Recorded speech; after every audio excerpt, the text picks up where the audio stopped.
সিরিয়ায় অব্যাহত রয়েছে ইসরায়েলি আগ্রাসন। প্রেসিডেন্ট বাশার আল আসাদের নাটকীয় পতনের পর থেকে দেশটিতে ব্যাপক হামলা চালাচ্ছে তেল আবিব। নিজেদের সুরক্ষা নিশ্চিত করতেই এসব হামলা চালাচ্ছে বলে দাবি করেছে আইডিএফ। এদিকে নিজেদের পছন্দে সিরিয়ার ভবিষ্যৎ সাজানোর পরিকল্পনা করছে যুক্তরাষ্ট্র, তুরস্ক ও ইসরায়েল। সিরিয়ার সাবেক প্রেসিডেন্ট বাশার আল আসাদের পতনের পর থেকেই দেশটিতে এখন পর্যন্ত ৫ শতাধিক হামলা চালিয়েছে ইসরায়েলি বাহিনী। এরই ধারাবাহিকতায় শুক্রবার রাজধানী দামেস্কের কাছে সিরিয়ান সেনাবাহিনীর ৪র্থ ডিভিশন ও একটি ব্যাটালিয়নের ওপর হামলা চালায় ইসরায়েল।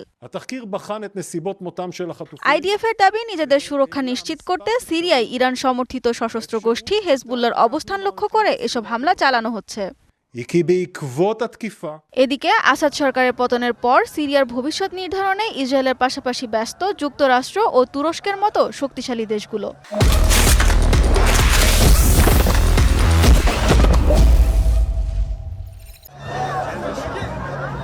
বিদ্রোহী গোষ্ঠী হায়াত তাহরির আল শাম এর সাথে সুসম্পর্ক গড়ে তুলতে মধ্যপ্রাচ্য সফরে রয়েছেন মার্কিন পররাষ্ট্রমন্ত্রী অ্যান্টনি ব্লিংকেন।